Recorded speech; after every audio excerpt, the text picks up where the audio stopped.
Hello, I'm Charles Mannett, and this is a UK column interview for which there will be notes and links posted at ukcolumn.org. I have with me Jason Christoff, who is a mind control expert in terms of his knowledge and, in particular, behaviour modification and indeed how to combat the idea or indeed the issue of self-sabotage. Jason, you're very welcome to UK Column. Thank you very much indeed for joining me. And what I would like to do is to set the scene, and by way of getting into your background and how it is you came to be doing what you're doing, please start with a description of what exactly it is that you mean by mind control and how your personal journey has brought you to the place you are now in. Well, Charles, I used to be a high-end exercise and nutrition coach, and I would charge a lot of money. I would find a lot of people I was training were very intimidated and would turn away from their goals when we got close. So I would get paid thousands of dollars and say someone needed to lose 30 pounds. They'd lose 10 and they'd scurry away like they were afraid to accomplish their goal. So I phoned my school back and I said, something's wrong here. I'm not getting the results that I'm looking for.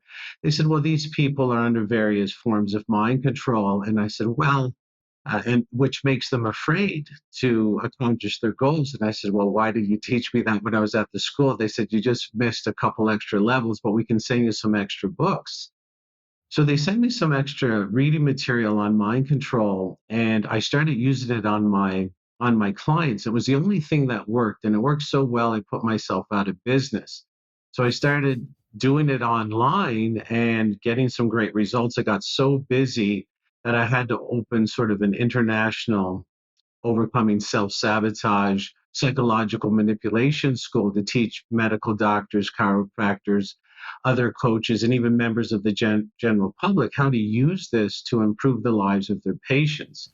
So I've been doing this research now for about 15 years, and I've been getting asked. I do about 250 interviews a year now. I just spoke at the US Senate on mind control and brainwashing. I spoke at the Romanian Palace of the Parliament in November on the same topics, and I also spoke at the EU Parliament. It's a very hot topic now, Charles, as you know, simply because so much psychological manipulation, brainwashing, propaganda, and mind control is being hurled at the public during the COVID operation. So it's become a very hot topic, and I sort of make it a complex issues, very easy to understand for the general public. Excellent introduction. Thank you very much for that, Jason. Now, let's go a bit further into what is meant by mind control, where it comes from, the history of it, and who is conducting it, how and why. Those are a lot of questions, but basically, the human system, we all have this system as standard equipment on the human body. We do have this operation called the subconscious. Now, this is where mind control begins. What happens is that the subconscious is there to protect us, it's there to make us safe, it's there to make us secure.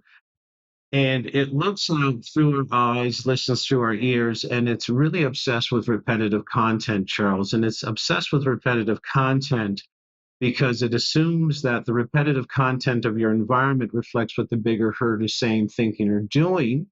And if you mimic or mirror, emulate, and copy that, you're safer. So this process goes on all the time where this invisible, unconscious assessment system is looking out into the environment, looking for the most repetitive content, and then forcing you to act it out outside your conscious awareness. There aren't invisible systems in your body that protect you, like a cut healing. You are not involved. You can't get involved with the cut healing. You can't accelerate it. You can't slow it down. You're not in control. This is another invisible system. It runs in the background. It's going on 24 hours a day. You're not aware of it. So basically, the repetitive content of our environment is what dictates our behavior. 93 to 97% of our behavior during the day is based on these repetitive programs that run in the background, and the average person knows really nothing about them, not because they're ignorant, because they're not taught about them. Now, many thousands of years ago, they started to notice that the environment really dictated the behavior of the human being, and they started sort of manipulating, experimenting with this. And this all this knowledge that I'm talking about accumulated in this country. Now, this might sound odd, but anybody can Google this themselves. Is that there was a country by the name of Media, if people can believe it. This is where we get our our word media from today. So it's about a 2,000-year-old country. It used to occupy the same land as Iran or Azerbaijan today. And this group started to accumulate this knowledge and then also teach it to leaders, kings, and queens of the Mediterranean, showing them various modalities, and controlling the repetitive content of what someone sees and hears isn't the only way you can mind control or hijack what's called the subconscious mind pathway. There's various other modalities. So they package this almost like it's a university course, started bringing in kings and queens from the Mediterranean and teaching them the fine art of mind control, behavior modification, psychological manipulation. And this is where we get the various secret societies today. The secrets that these societies hold hold close to their chest today has a lot to do with these modalities of psychological manipulation. And again, when you control the environment and people act out the repetitive cueing that you purposely put in the environment, the victim would not know that you're doing it, and they would believe their behavior was sort of internal or organic to them. I'll give you an example, Charles, of how effective this can be. And it doesn't apply to everybody, but in 2001 there was a movie called Gone in 60 Seconds with Angelina Jolie and Nicolas Cage, and it was a movie about car theft. And this part of the brain that it loves us, assesses our environment, looks for repetitive content, tries to love us to safety and security in the way it does, it's been shown that it doesn't know the difference between real time, imagined thought, and what's on the screen. So if you're in the cinema, you're sitting in the cinema, you're watching Gone in 60 Seconds with Angelina Jolie and Nicolas Cage, a movie about car theft.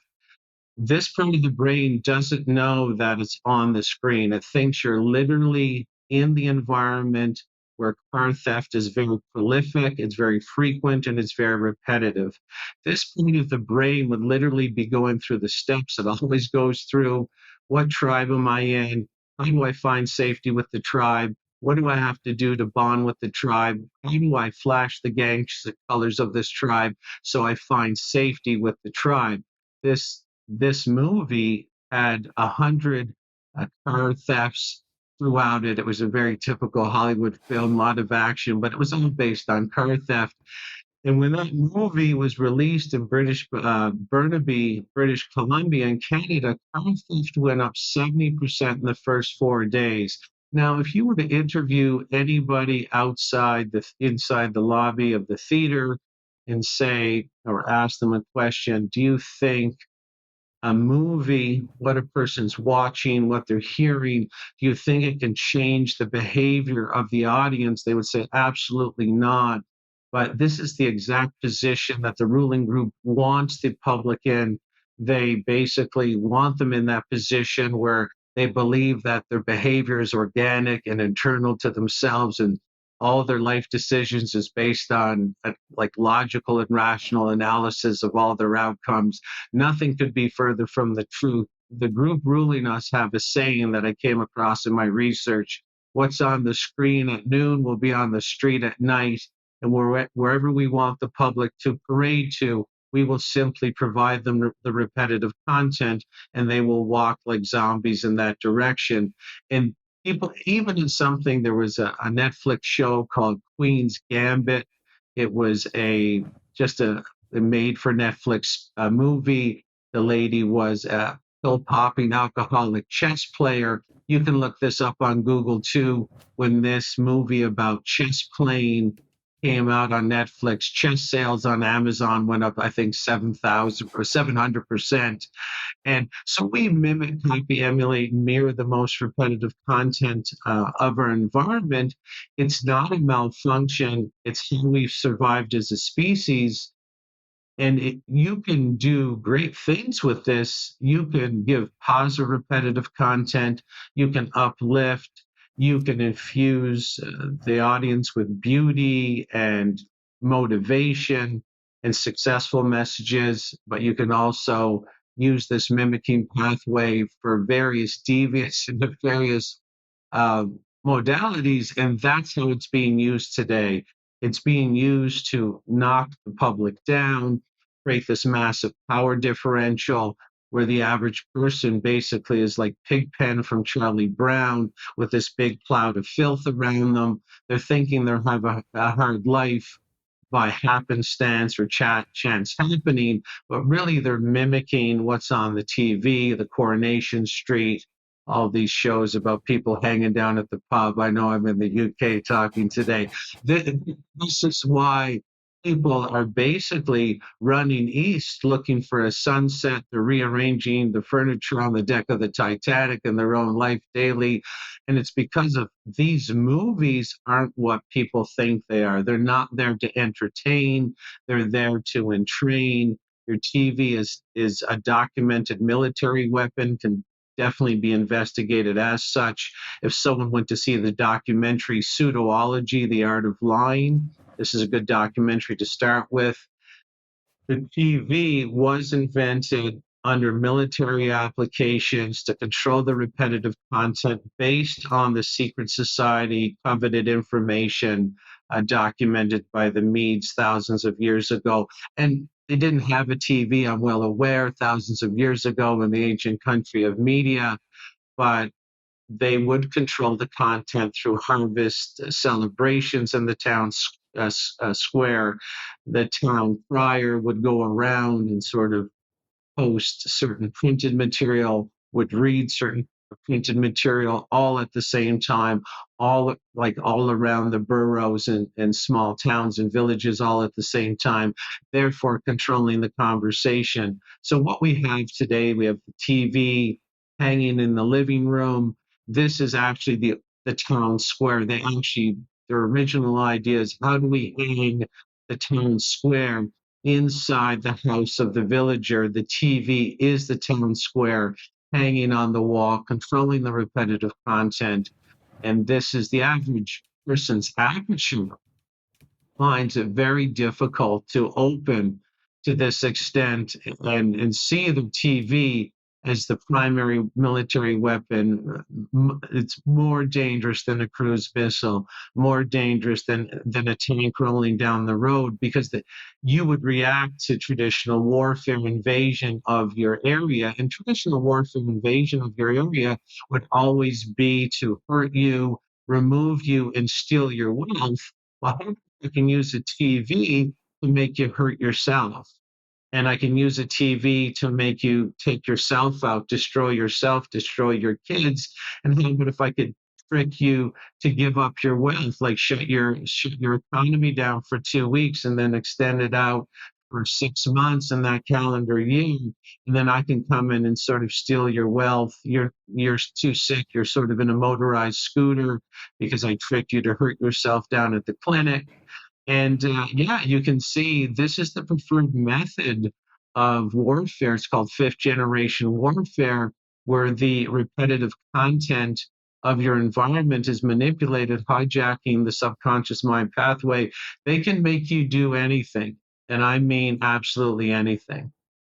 With exactly that in mind, and your references to victims, and in the historical context, what might be a transition to it being almost used for exclusively negative purposes, do you attribute any one factor or group of factors to to that being the case? I mean, you've talked about the way, particularly with exercise, that it can be used positively.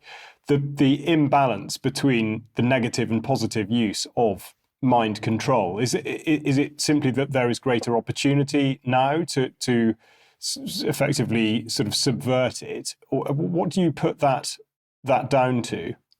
I just think it took a while for this, the group that's sort of in play, in charge, it took a while for them to acquire the mass media. And we all have seen the films and the schematics about how five major media companies or five companies own most of the media in the G20 nations. And I think this was always their goal, to basically enact this massive ruling mechanism over the public, extract their wealth, extract their power. And it's very easy to do with this, this very particular, these mind control tactics, Charles, they're not complicated. You have a man in your country by the name of Darren Brown, who could be one of the most entertaining mind control performers in the entire world. He had a made for Netflix special called The Push. I'm not too if you're aware of it. If anybody would like that, Netflix special. It's very hard to find today because if you were to watch it, if anybody were to watch it, you would know what happened from 2020 forward. But Darren Brown set up a 70 actor scam. So there was one victim and there were 70 actors, and it was all using these very simple mind control tactics mastered in that old country of media. And it's called The Push, Charles, because the crescendo of this 2 hour experiment was to use the mind control tactics. A lot of the mind control tactics are based on group pressure. Again, the repetitive content is the group, right? The repetitive content of our environment does signify the group and what the group is doing. That's why group pressure is so paramount inside mind control experiments. So this Darren Brown made for Netflix special called The Push. It was a 2 hour sort of drama with 70 actors and only this one victim. But after 2 hours, the crescendo was the victim was on the roof of a 10-story building. All the actors were trying to get him through group pressure to do something. And what they were trying to get him to do, Charles, was, for whatever reason, you can investigate it yourself. There was an old man on the precipice with his feet hanging over the 10th story of that building, right on the edge. And the group pressure was to get the victim, who knew nothing about what he was got himself into, didn't know it was all actors, thought it was a real life situation, didn't know anything about the mind control being used, was to go push that old man to his death to relieve the group pressure, to bond with the group, to satisfy the group, and find personal safety in the group by doing what the group told them, and kill and murder another human by pushing them off the precipice of a 10-story building. If you go watch this made for Netflix special called The Push, you will see the 2 hour experiment was run 4 times. Three out of the four people murdered the man live on video. It's absolutely horrific. This is the power of basic mind control techniques.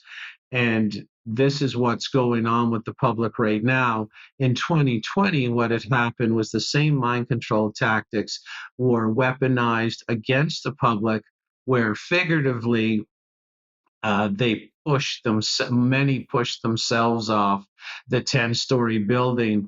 And the reason mind control is used like this, Charles, is that in traditional warfare, if I invade, but I'm caught, if you catch me at the end of the war is over, the peace treaties are signed, you're going to come get me if I was in the wrong. And basically, there's going to be some repercussions. Now, if you hurt yourself, you destroy your own economy, you go bankrupt yourself, and you hurt yourself, you take yourself out, you take your grandma out, you take your grandpa out. Legally, you don't have a leg to stand on. There's no legal repercussions. You cannot sue anybody because you were put under mind control to hurt yourself or destroy your economy or completely demolish your own country into its own footprint. There's no legal repercussions. This is another advantage of using mind control to conduct war, take over nations, and have the people literally hurt or blast themselves off the planet, is because even when you find out that mind control was weaponized against you, if you go down to the local barrister, the lawyer, you will not have any legal repercussion, legal like remedies. There's no legal remedies for that person if you took your kid down to the clinic and hurt your kid or blasted your kid off the planet. I hope people are connecting the dots with all this. I'm trying to keep the language clean, but this is exactly what some of these advantages uh, that that are inside the legal system. If traditional this sort of covert fifth generation warfare is executed on the public as opposed to regular warfare. I think people will be joining the dots absolutely as you speak. Now, you touched on, with the Darren Brown experiment, you touched on the one person that didn't, in effect, comply or fall in with it, which I do want to come back to. But just before we do get into that part of it, which I think will be fascinating, just talk a bit about the sort of ancillary lifestyle components to all of this, because I've heard you speak previously about particularly food and drink, sort of caffeine and alcohol, and the other lifestyle choices, or at least the parts of our lives that we've had suggested to us that make us more or indeed less susceptible to any of this. This is where the average person, Charles, is going to have the hardest time. Because if this is true, and it is, it would mean the economy and the society, the stores on your streets are all there for reasons that have nothing to do with free markets. So, in the realm of mind control, the average person, everybody has the tendency to copy, mimic, emulate, and mirror the repetitive content of their environment. Saying that, you can upgrade or up level, up regulate. How many people copy the repetitive content if you poison them? Pretty simple. If an animal is injured, they need the group more because they can't survive on their own. Poisoned animals are weak, Charles. Weak animals can't survive on their own. If you table that damaged or weakened animal that's poisoned, the opportunity to come into the herd and mimic what the herd is doing, they realize they're too weak to fend for themselves. They're more apt to comply to group pressure. This is why alcohol was sold to the masses in the same way I'm talking about repetitive content, and then it becomes normalized. Now, once a pattern has become normalized, you can actually take the blinders off that person, tell them the alcohol is unhealthy for them, and they still have a hard time getting out of the spell. This is why in 2020, anybody that had an opposing view wasn't censored, was actually shut down. They were totally cut off. Because it's very important when you're putting in the mind control that there's no sort of counter narrative. So all the repetition is in this one area. So this is why alcohol is normalized. This is why you can tell people how dangerous alcohol is. And what it really does is it weakens the person physically to the point where the human neurology makes this, your human neurology has a lot of invisible systems that you're not involved with. Because I mean, even if you got up in the morning, You're not going to have to relearn to walk every morning. There's things your body remembers for you. There's patterns your body remembers for you. Your heart's beating. You don't have to get involved. So basically, this alcohol is being normalized. Everybody is drinking it. They know it doesn't really give them any benefit. It weakens them. And again, one of the invisible mechanisms, your body is always invisibly making the determination, are you strong or are you injured? Well, when you drink alcohol, the body's like, he's still up, she's still up, he's still going to work, he's still functioning, he's still able to, walk the baby into the park, but he's not or she's not really that strong in regards to resisting the group pressure. So you're more apt to comply. All the bottle shops, and in Canada, it's even worse. We have the marijuana, the alcohol, and people are going to have the hardest time with this one, Charles. The caffeine and the marijuana have been proven conclusively not only to weaken like alcohol. So alcohol's in its own category, but marijuana is being legalized in Canada. And caffeine is in the exact same boat because it interferes with what's called hippocampal neurogenesis.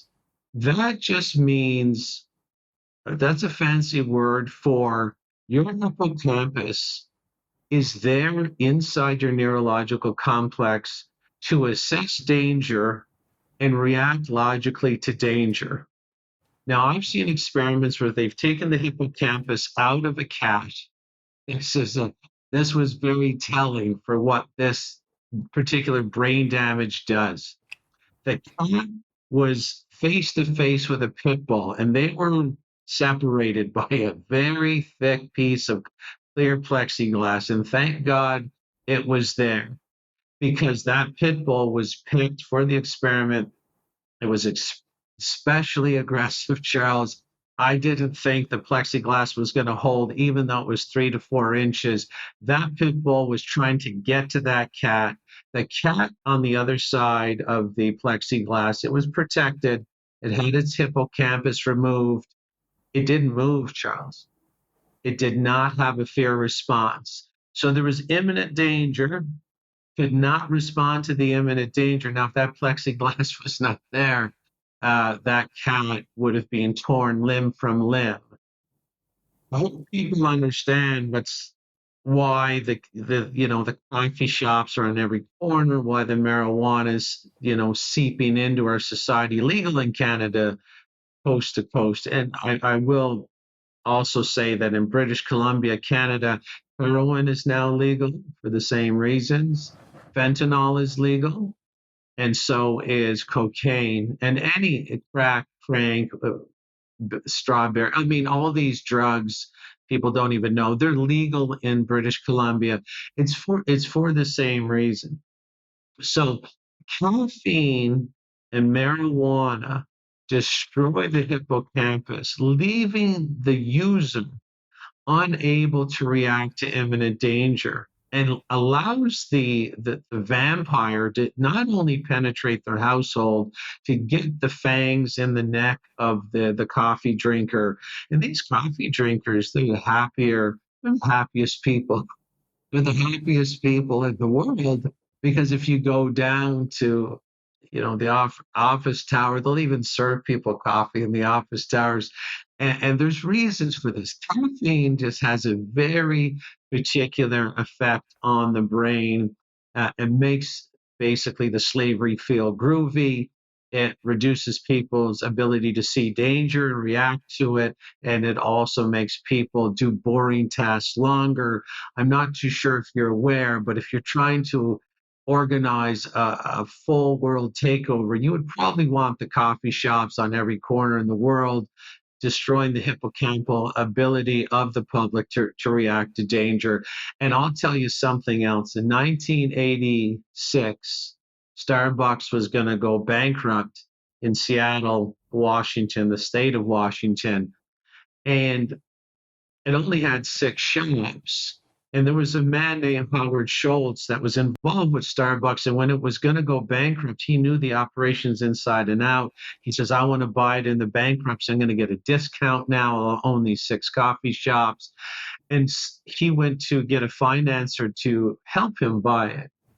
And he went to the financier and told him this great financial opportunity. And the financier said, Howard, I really like you, but you don't have enough money to come in as my partner. I'm going to take your idea and I'm going to go make an offer. And so Howard Schultz was somewhere else telling this story, and someone overheard him because Howard was sulking. He's like, I just lost my dream. And someone said, hold on, what's your name? Let me go talk to a man. I think it might be able to help you out. So in Seattle, Howard Schultz went to a meeting with this very large man, about 6'4". He heard of the other man stealing Howard's dream, walked right into his office building, looked down at him and poked him in the chest. And you said, you know, this deal is over. I don't have to explain. You're not buying this. And he walked out. And he bought it with Howard Schultz. Now, guess who was that man that had enough power to go in and poke another man in the chest to the point where that man stood down immediately? Who do you think that was? I don't know, but I can imagine cold cups of coffee sitting in front of people at this particular moment, waiting to be tipped down the sink as you tell us the answer. It was William Gates Sr., and he was financed by his son, Bill Gates. Now, why would Bill Gates Jr. and William Gates Sr., who's now deceased, be so interested in a coffee shop with six shops, which now has 35,000 shops? Because as we can see, some families are very into ruling. And there's a book from ancient times about how to rule. And in that ancient book is caffeine and other psychoactive drugs. In 1610, the tea was brought into the royal colonies to basically, and this is where tea time comes from. Keep the hippocampus low in the morning, have the break again at 1, reinfuse the caffeine at 1 o'clock at tea time, have a little break, put some flour in there, some biscuits as well, which causes brain damage as well, and just keep everybody really subdued. And the Crusades, which were organized in the British Isles, went into Arabia. Well, that's where they found coffee. They found the coffee in 1685, brought it back because they knew what the tea was really for, is the caffeine effect.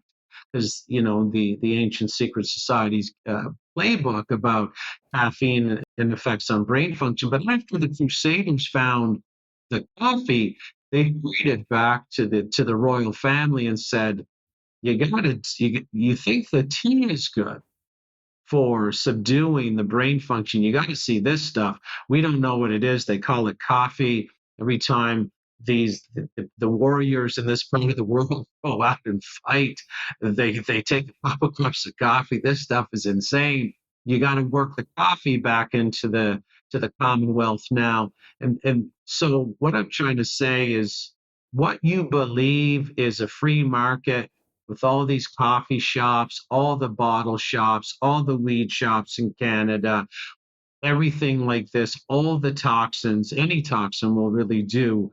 But some of these toxins have very particular effect on the hippocampus. And if someone wants to know how dangerous it is to take the hippocampus offline, Dr. Michael Nels, who just wrote The Indoctrinated Brain, he basically dedicated, I think, his last 3 books to how dangerous it is to taking the hippocampus offline with various modalities. One is what was going down at the clinic also over the last 4 years, takes the hippocampus offline, how how the how the pushes how the needles under the skin affect the hippocampus is the full expose that's discussed in his new book called The Indoctrinated Brain. So whatever you get or information download you get from Dr. Michael Nels's book about the hippocampal destruction, please understand that coffee And marijuana, smoking marijuana, not ingesting it, smoking it does the exact same. And this is all part of a very ancient playbook. They are not stumbling upon this information. It's not a chance happening. We have been surrounded by these ancient techniques, and these ancient techniques have been at the forefront of the architecture and even the companies that we're allowed to interact with. Yeah, I think it's now going to be very clear to people it's been going on in some form or other for an awfully long time. Now, let's move into slightly different territory. I'll start with attributing something to Mark Twain that he may or may not have said, but he said it was easier to fool people than to convince them that they'd been fooled. So I think the bit that I'd like to get to is, how is it that people realize or come to realize that they have been subjected to mind control for nefarious purposes? And how do they begin that journey of getting out of it? And of course, you, as I said at the introduction, you're running what you describe as reprogramming courses to avoid self-sabotage. So if you can just sort of link those two things for us, please. Well, if someone wants to do a little bit of a litmus test to see if they're under mind control, their life is supposed to get easier as we age because we're supposed to gain experiences so that we make more logical and rational decisions every year that passes. So we're supposed to have more money, not less. We're supposed to have more joy and happiness, not less. We're supposed to be better at our relationships, not worse. So if you want to know you're under this sort of negative barrage of mind control, your whole life will be on fire, or at least some facets of it. You live check to check, your relationships aren't going good, you're thrice divorced, you're gaining more weight every year. This is not the way accumulating knowledge is supposed to manifest in life. As you accumulate knowledge, you're supposed to manifest better and better results. So if you're not manifesting more money, you're not happier, you're not having better relationships, you're not closer with your partner, you're most likely a victim if you're getting sick. I mean, if you're gaining more weight, you can't control anything in your life. And when you're under this sort of mind control, determination or willpower, you know how much that matters in someone's life, Charles? Almost zero. Because it's the programs that win out, not your willpower. And when people try to will themselves to lose weight, when they try to power through, determined, and get like really strict, and they go for 3 months to the gym, they lose 10 pounds, they put back on 15. This is because willpower will always lose against this 800-pound gorilla. That's the subconscious behavior. The 800-pound gorilla will manhandle you at any time. And it thinks it's doing its job. It's there to make you safe by blending in. It wants you to fit in. But if the tribe you're in is an alcoholic, overweight, stinking thinking, itty bitty shitty committee tribe, well, the 800-pound gorilla doesn't care that that makes you miserable. It just says that's the majority, that's where you're going. Resist if you want. I'm dragging you there. I have a safety protocol. I do not have a logic protocol. And that's where your behavior is going to go. The only way to get over this is to reprogram that 800-pound gorilla to drag you in the direction of your dreams. And the 800-pound gorilla only responds to the repetitive content of your environment. So if that's the case, guess what you are that's what you're charged to do, is control the repetitive content of your environment. I control mine every single day. I don't watch TV. I don't hurt my brain function with alcohol, marijuana, or any other drugs, although I used to. I'm an overcoming self sabotage coach. I used to be a master self saboteur. I know what it's like to quit alcohol, quit cocaine, quit steroids, quit fast food. I know what it's like. It's very hard unless you control the repetitive content of your environment.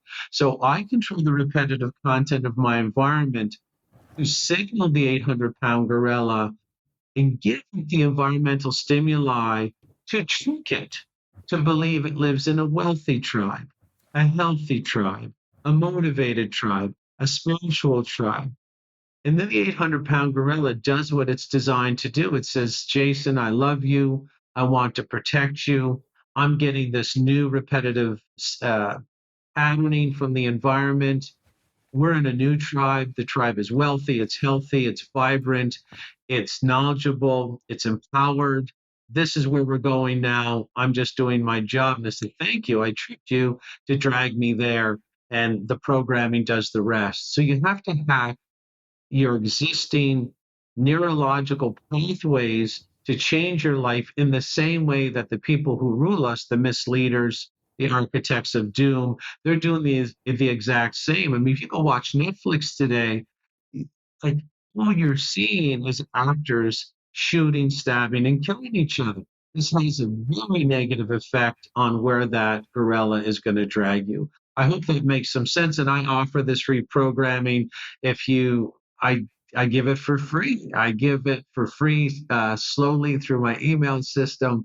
And I do have paid programs. But if you don't want to do the paid programs, it doesn't matter. You'll get the same information over a longer period. You can just get on my email list, email me at info@jchristoff.com. J is a single initial J, and Christoff is Christ with an OFF on the end. I think what you've just said, Jason, will resonate enormously with the UK column audience because a repetitive refrain is that you keep us sane. UK, the news output, the content, exactly like what you've been saying, keeps people sane, and that is the 800-pound gorilla, exactly like you're talking about. But I think the other thing that people, I should imagine, might be thinking at this point is, what about those close or perhaps previously close relationships that we've all had with friends or family that have not taken that departure or that leap? How does one deal with those sorts of people, either in terms of just trying to maintain a relationship in a positive sense, or making people see that you haven't lost your mind and that in fact you've found a better place? Well, that's very simple, Charles. This is called the hero's journey or the rite of passage, where we are all designed to leave the security of the port and go sail our own ship, leave a boy, come back a man, leave a girl, come back a woman. And we do need this lonely time to make the hero's journey. No one's ever walked up Mount Everest or, slaughtered a dragon with their family in tow. And that process is actually another thing that they used to do in ancient societies. It was called the rite of passage, this maturity ritual where you are sent away from the family so that you can come back later as a contributing, mature member of the tribal circle and rid yourself of childhood fantasies that you need these friends around you to survive or be your best. But in most cases, for you to be your best self, you have to leave the tribe behind, and you're probably still sporting a lot of immature group based behaviors like they're important. I left my family when I went to university, made a lot of mistakes, left a boy, came back a man, had conflict with my parents. Now, when I enter the tribal circle, I come back with full respect. My parents they're listening to the UK column today. They're listening to all my talks. They respect me. So we've also haven't, we're not putting enough weight, Charles, on the proper rite of passage. These used to be ceremonies in ancient tribes because if you don't make them, if you don't mature or individuate, and it's been proven in psychology, you need pain, failure, and discomfort mature to an adult to individuate as an individual member of the tribe. We're not getting any of these ceremonies. The people who rule us, again, this is part of the book, the ruling book. keep them as infants, keep them comfortable, put them in a comfort coma. This is another benefit of the alcohol and the coffee and the marijuana and the sugar and the takeout is that, or the painkillers or the antidepressants, they're all painkillers. And you need pain to mature and individuate. You need pain to go from a child to an adult. So if you keep people in a comfort coma and litter the slave camp with sedative and tranquilizing compounds, not only do you get the brain damage that helps with mind control, you also get the individual of an adult age talking and thinking and acting like a child. And in the ruling book, it's easier to rule children, it's harder to rule adults. So you can see there's many secondary, tertiary benefits to making sure people think pain is a goblin when really it's a guardian. Someone today, oh, I'm depressed. I'm like, perfect, excellent, awesome. They're like, why? It's a malfunction. I'm bad. I'm defective.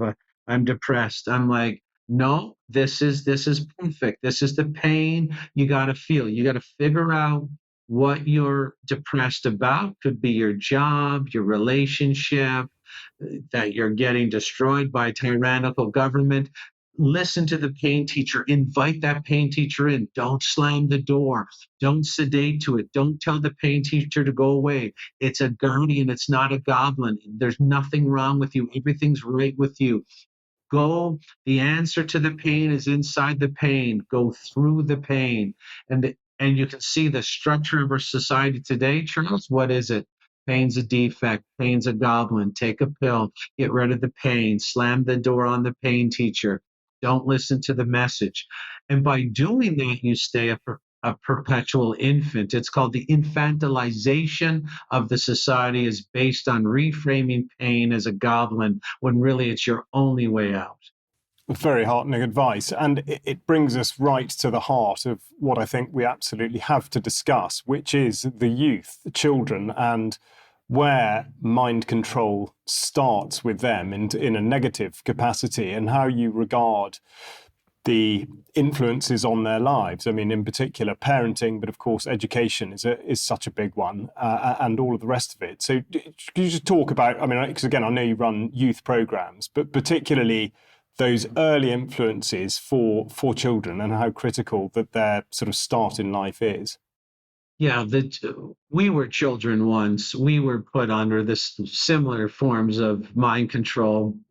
Most people are under the same forms of mind control today.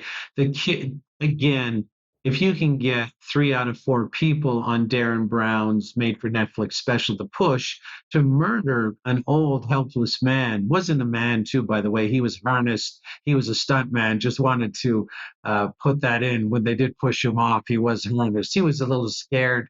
He said, getting pushed off all the time. But if you can make someone commit murder live on TV while getting filmed with only 2 hours of mind control application, picture the kids, picture yourself, picture what you've got conned into, picture what they're getting conned into. The sky's the limit. And we can see that the sky's the limit. We have the same mind control modalities, just basically setting up the safe zone. Like the bigger herd is the safe zone. So if you just tell the kids, hey, look, you can be safer if you become trans, what do you think the kid's brain is going to do? Because all we do is look for safety. And if it's been shown that a child's mind mimics 9 times greater than the adult mind because the child is shorter and less physically capable of defending themselves from tribal attack.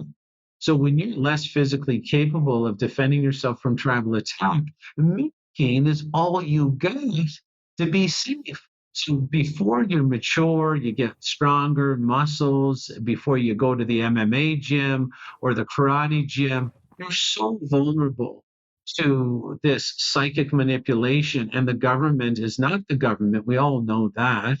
But they're saying, hey kids, you can be in the bigger group if if you wave this flag, if you're this gender, if you use these pronouns. And the kid's psyche is like, Jackpot, bingo.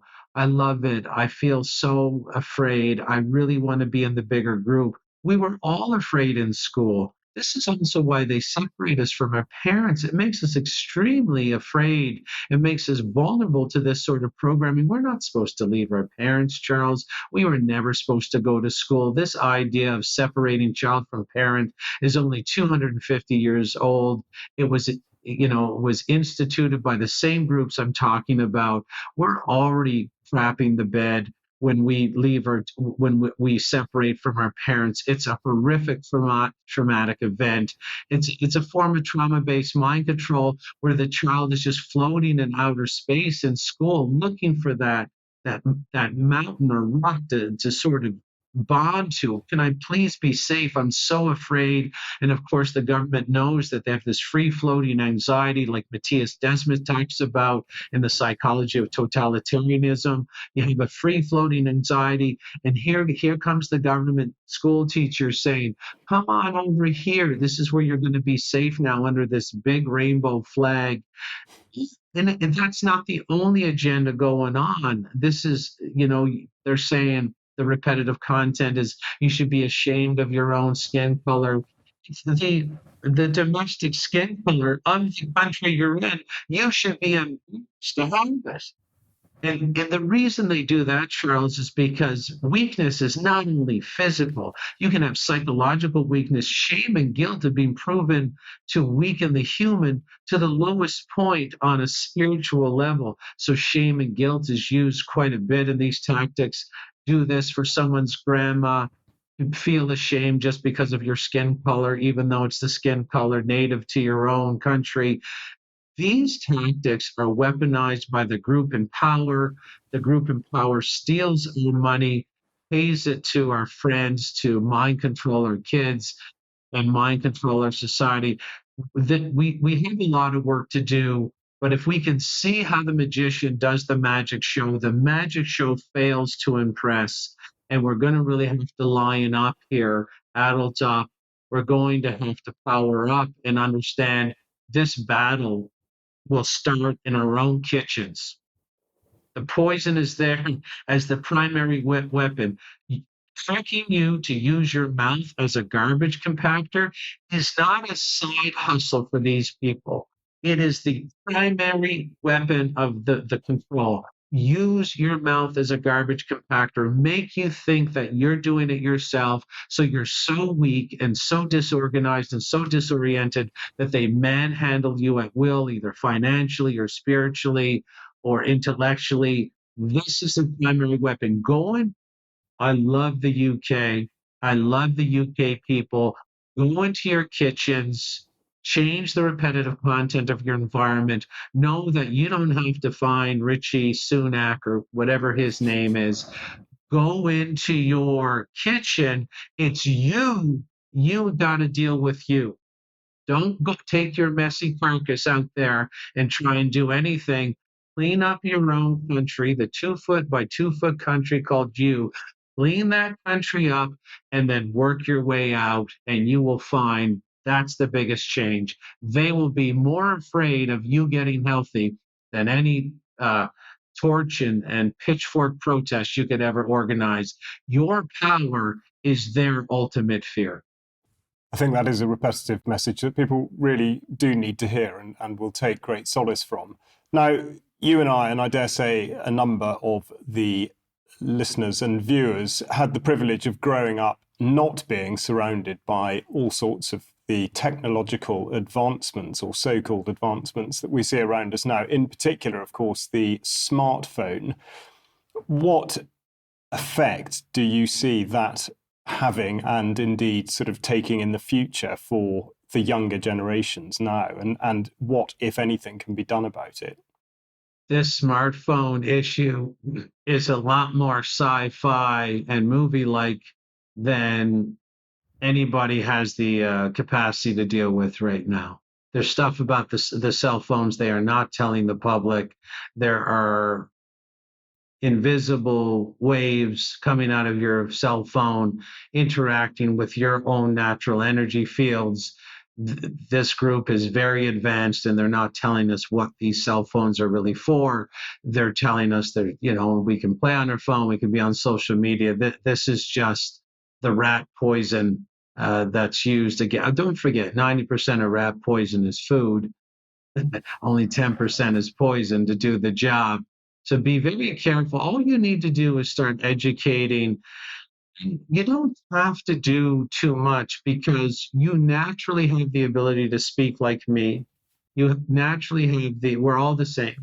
Naturally have the ability to think like me. You just got to clear your system of all of these poisons. And then you'll start understanding what's really going on here. The poisoning of your system keeps your system offline. Someone says, I hate the system. I said, good. But you can't fight the system when the system's inside of you.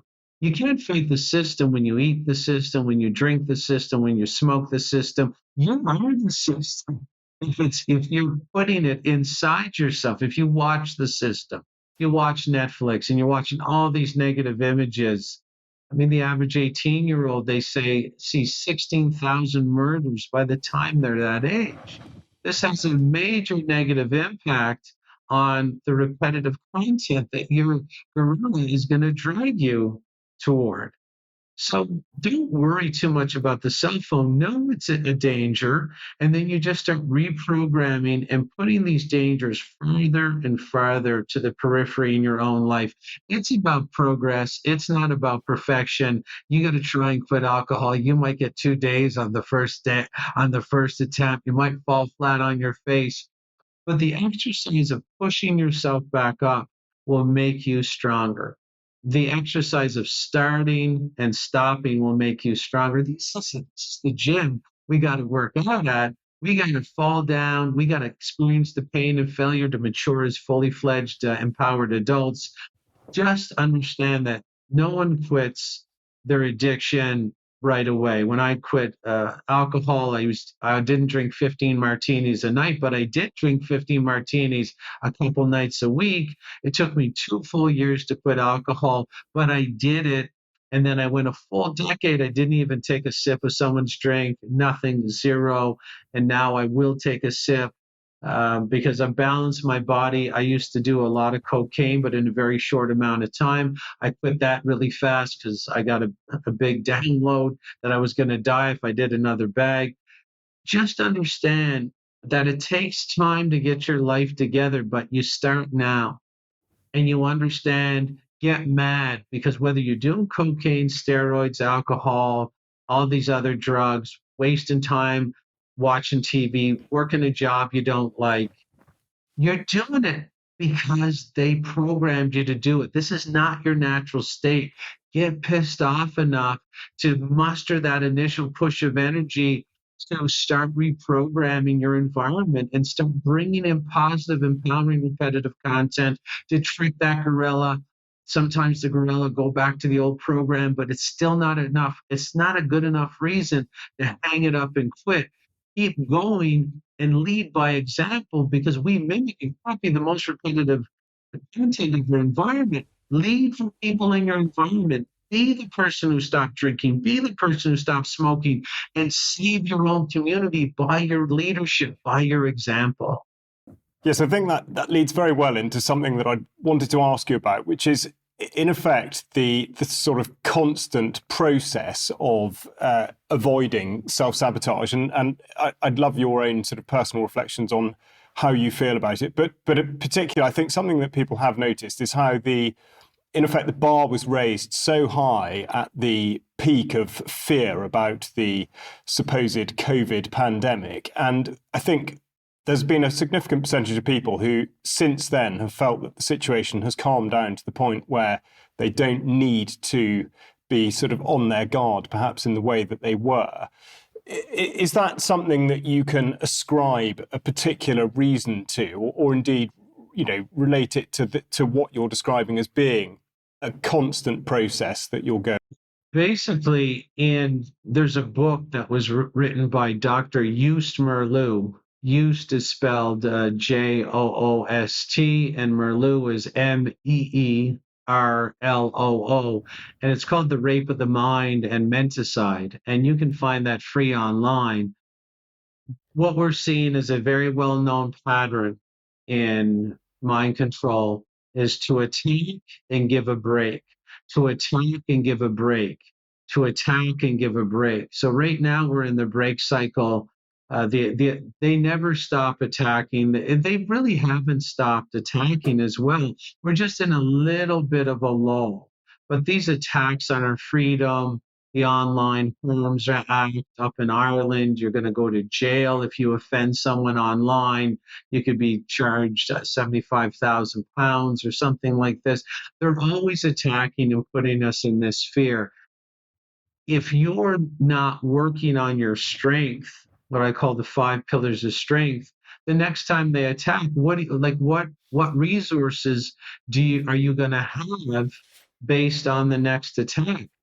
Are you going to have the extra money in the bank so that you can leg out if they ask you to do something that might kill you, like take a jab? Are you going to be able to say, no, I quit my job? Do you have £100,000 in the bank? Well, you had 4 years now to save it up. You had 4 years to start a business. You had 4 years to not even maybe make extra money. You had 4 years to quit all your addictions and then invest some money. Maybe you can get £30,000 from that. Don't forget, Charles, I used to spend $35,000 a year on cocaine, steroids, and junk food and alcohol. And I stopped doing that 20 years ago.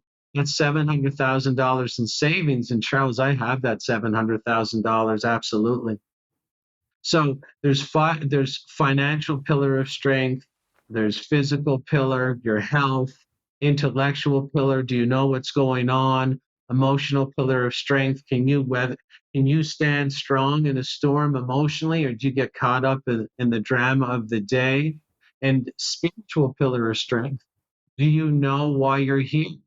Are you here to drink alcohol, give half of your income to an ancient criminal cabal, and then go get drunk down at the pub to make the whole situation feel groovy? Or is that why you're here? How's your spiritual pillar? I don't think that's why you're here. That's certainly why I'm not here. So, yes, we're in a little bit of a lull, but it's important to fortify yourself for the next attack so that they don't steal everything you own, everything you have, everything you've built up over time when the next attack comes. So the next attack will come because they know they've weakened us. They don't. A bully will never attack a strong person in the schoolyard, Charles. The bully will assess, I'm going to find the weakest link, and I'm going to go pick on that person. So if we can exude strength, if we can vibrate strength out, if we can be stronger versions of ourselves, the bully starts to second question themselves about it, if this attack is going to work, or am I going to get punched in the face? And this power game can really work. Like in the NHS, they were going to jab mandate all the healthcare workers in the NHS. And I believe in the UK, they pushed back and then they pulled back the mandate. Our power, our pushback, our collective strength can move the needle. So it's a very important, the strength thing is the most important aspect of winning this battle that we can ever fold into our own lives. I hope that answered your question a little bit. It absolutely does. And I think people will take enormous comfort and positivity from the amount of very constructive and sort of strengthening points that you've brought out. We're going to have to wrap up quite shortly, but and I ask the next question with a certain amount of trepidation, but given what you've said about the individual and effectively the power within the individual to sort yourself out, sort your life out, which I think has been a very coherent message in this interconnected world that we live in, if it's not too general a question, but how do you see things turning out? Do you think, in the sense of it being a spiritual war or a series of spiritual battles, how do you envisage things turning out? What I see is the pain teacher is going to come for all of us, and we're all going to mature whether we want to or not. and it depends when we're going to open the door for the pain teacher. Now, the pain teacher knocks louder and louder the more important the messages get. And everybody has their threshold of pain that they're going to react to. I do think it's going to get worse before it gets better.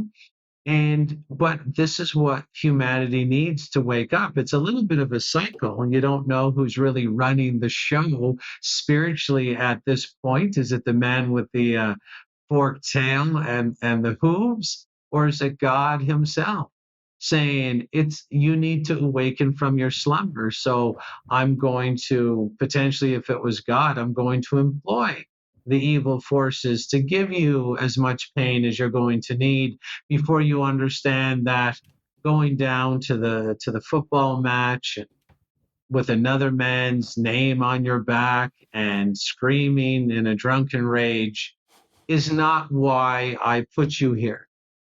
So I can see us getting a little bit worse. I can see the pain threshold being met.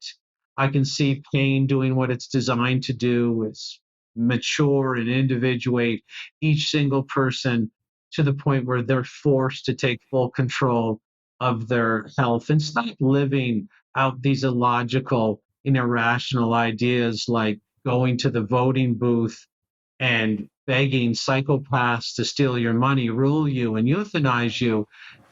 Living out that idea is probably not in your best interest. And the reason you have that idea in the first place is because although it's insane and although it's illogical and fatalistic, it's repetitive.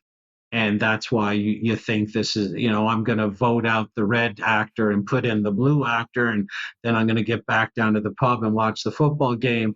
This kind of society can't sustain itself. So we have to leave the childhood fantasies behind. We are going to get there. There'll be a little bit more pain. That pain will awaken the next 20 or 30%. And the evil systems be will collapse, and we'll build alternate systems and parallel systems that build us up with positive repetitive content and supportive repetitive content. It's just a cycle. We just got to ride it out. We're almost there. Jason, that's a fine note to end on. Now, tell us, please, where can the audience be directed towards to find out more about what you do, the courses you run, and where on social media and whatnot that we can find you? Well, I think it's always just best, Charles, to email me personally and get on my email list because, of course, I can't speak entirely uncensored unless I'm on my personal email content list. So email me again at info@jchristoff.com. Again, single initial J. Christoff is Christ with an OFF on the end. info@jchristoff.com. And I'll just slow drip you this information little bit at a time so you can process it. I'll give you encouraging words and insider information that you're not going to get anywhere else so that you can make your life better a little bit at a time. Again, it's about progress. It's not about perfection. Don't shame and guilt yourself when you fall down. That is the process. I fell down more times than I can count, but I got up that extra time and made my life better and better every single day to the point where I have my 5 pillars of strength in order right now, where before I didn't. Excellent. Thank you. Now, if you're not already supporting the UK column financially, but you think you are in a position to do so, then please do consider it because it will enable us to carry on producing interviews of such a high quality as this one with Jason. And as I said at the beginning, all notes and links will be posted with this interview at ukcolumn.org.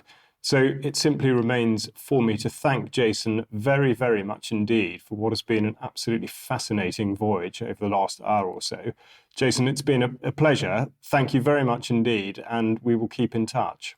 Thank you, Charles. It was an honor speaking to your beautiful audience. Thanks for having me on.